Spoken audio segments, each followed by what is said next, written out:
Well, good morning, good day, good evening, good night, wherever you are on this planet we call Earth. Greetings, Earthlings. Hope everybody's having a great day. Welcome back to my YouTube channel called Telos Recovery and Rehabilitation. And as some of you have seen during the week now, I have kind of had a video log up where I describe more the emotional, mental, and spiritual part of being injured.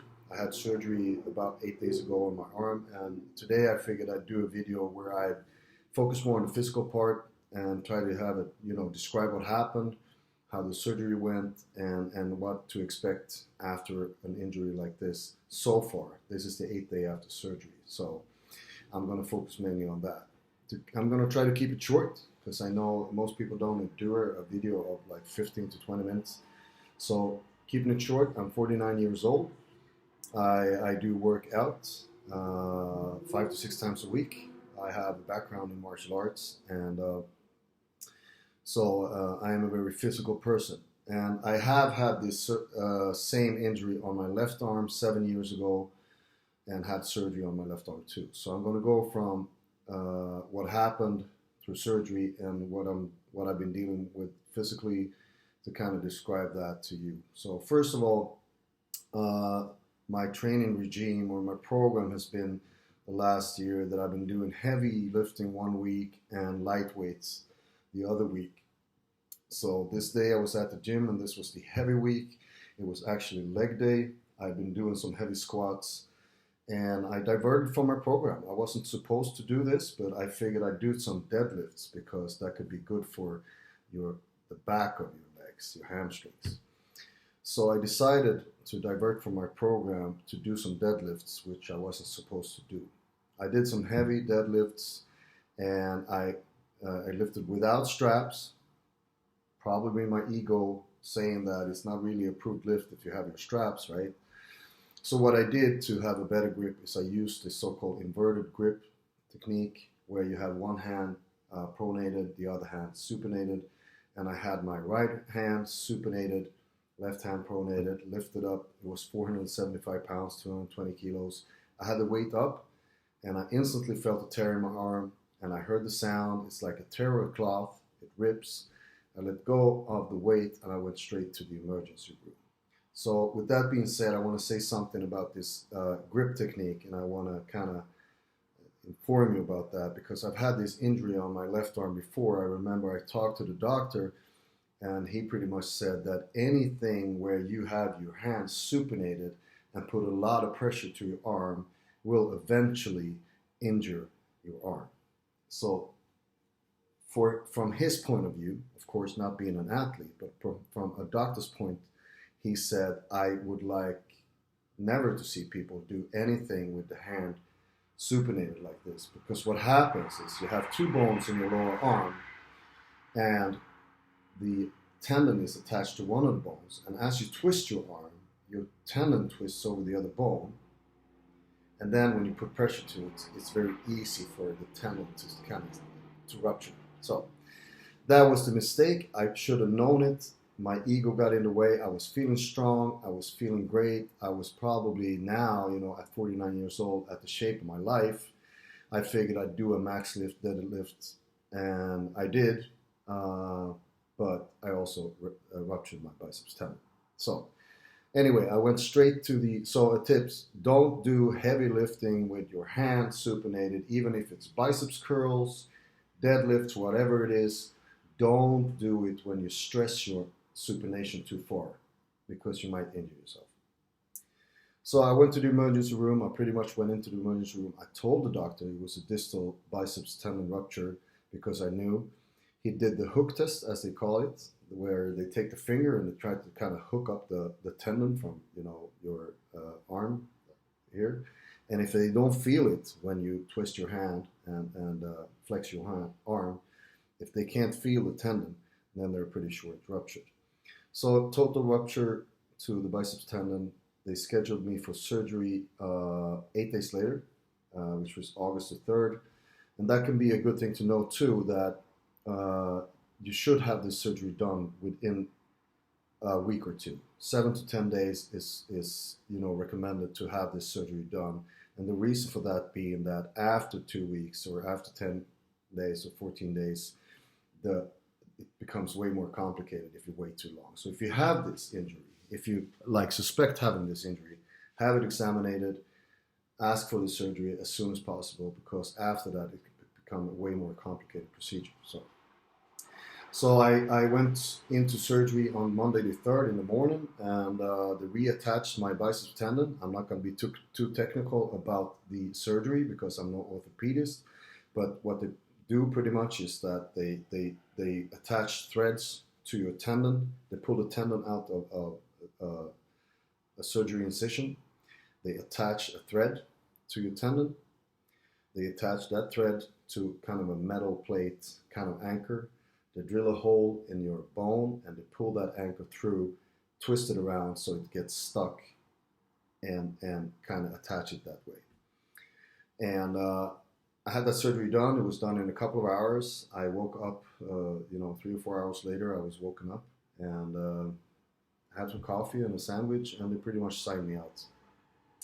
So after surgery, I was sitting down with the orthopedist, and he told me, and I think this is important too, because I've seen a lot of videos out here kind of recommending different regimes of rehabilitation or recommendations or whatever advice we're giving each other. We have to remember that every person is an individual. It's the individual damage to your arm. We have individual constitution to the arm, and the expert on this would be your orthopedist who did the surgery on you. Because in my case, besides rupturing my biceps tendon, I had also ruptured part of my biceps muscle. That will heal itself. They don't have to operate on that. But also, the orthopedist told me, since I have a pretty big biceps muscle, in order to get the aesthetics right and to get a good result, he had to pull the tendon kind of tight, which means he had to pull it down pretty tight. So that affects the angle of my arm right now, which is 90 degrees. And he told me, I want you to keep your arm at 90 degrees. I do not want you to try to, take it out of the sling, to stretch it, or no pronation, supination of your hand. And what I pretty much can do with my arm, he said, I can pump my hand to get the swelling down, I can move my wrist, and I can try to lift my arm up a bit. But no stretching, no pronation, supination. And the reason for that being is that it's kind of, after surgery, the tendon is still fragile. It needs to be set. It needs to start heal into the bone. And so that was the recommendation from my doctor. And with that being said, I've seen many videos here on YouTube when it comes to these types of injuries. And it's very individual, I can tell. There's been people that has been out of the cast within a week, starting to stretch their arm, move their arm. And that's according to their rehabilitation regime from their doctor, of course. So follow advice, listen to your doctor. So this is day 9 after surgery, and I just like to sum it up.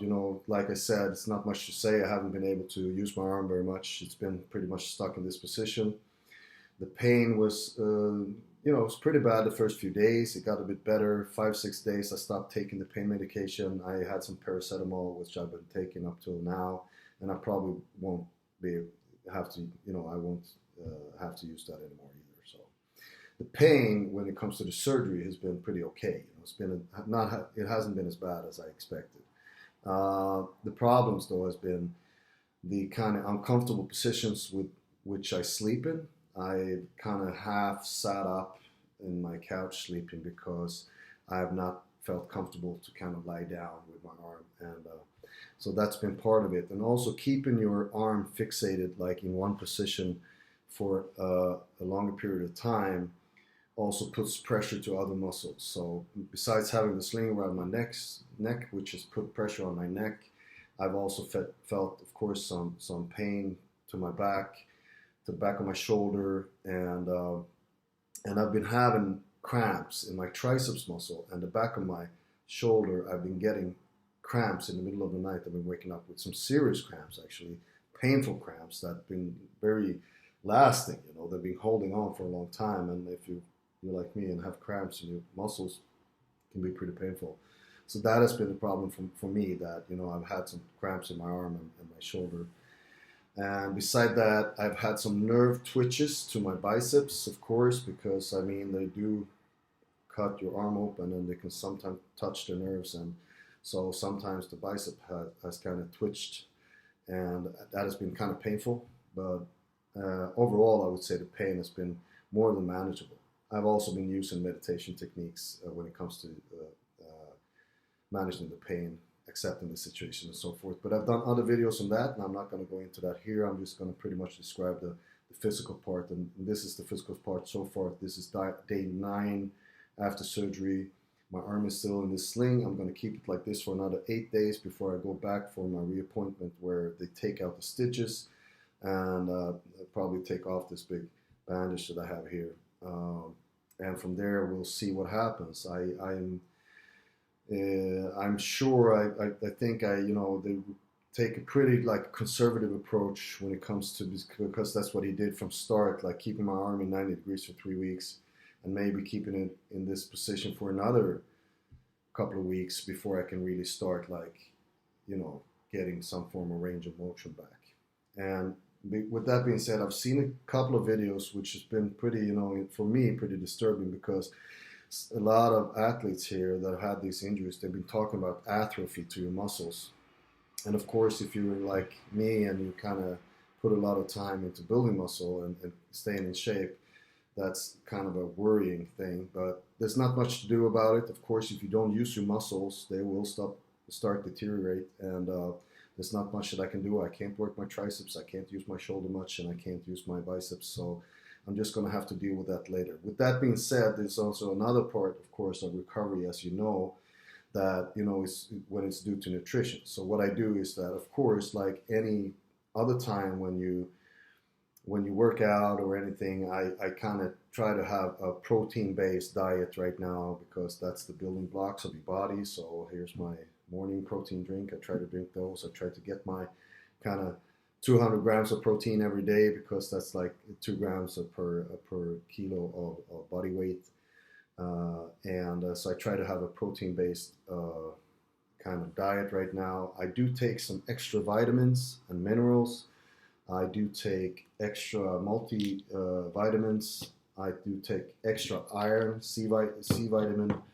This is from things that I picked up over the web, that, you know, you need zinc, you need iron, you need C vitamin, you need B12 extra, of course. And so that's what I'm doing. I try to keep my diet straight still. I mean, to be honest, for any athlete who's like working out and keeping a strict protocol of diet, when you get injured like this, it's really easy to kind of, you know, get bummed out and kind of let go of your diet for a while and start eating. And of course, you know, if you can't use your hand, it's kind of hard to make any decent food, and maybe you got to take, you know, order takeaway or eat like crappier food.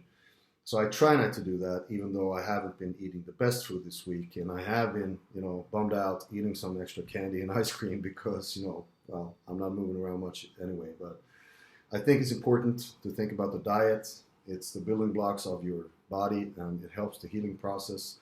So some extra vitamins, B12, iron, zinc, magnesium, and extra zinc and magnesium I've been taking for actually the cramps, because zinc and magnesium actually helps your muscles to relax. So I think that'll be helpful. With that being said, I hope this has been of some use to you, this video. If you liked the video, subscribe to the channel, like the video beneath. I will be posting, I will keep posting videos on when it comes to my recovery and rehabilitation from this injury, the physical part. But as some of you have seen, I also post videos on the mental, spiritual, and emotional part of being injured. And meditation is a big part of my life. I use it not only when I'm injured, I actually meditate every day, because I think it helps recovery. It helps keep an acceptance, and it helps kind of, you know, it helps your physical part of your body, because you lower your stress hormones in your body, you get good circulation, you get the oxygen streaming in your body. So it's a good thing when it comes to, even if you're not injured, if you're just working out. We are body, mind, and spirit. Remember that. We can work out our body, but and we can have good nutrition, but we also need to take care of our spirit and our mind and have balance between those three. So with that being said, stay updated, subscribe to the channel, like the video if you like it. Other than that, have a great day. Be careful at the gym. Don't get injured. If you are not injured right now, remember your rehabilitation training, your nutrition, your stretching, and take it easy out there. And with that being said, it's also a pandemic going on in the world. So keep social distance, wash your hands, don't touch your face and all of that. You know that by now. Have a great day, and that's it for me. Boom, I'm out.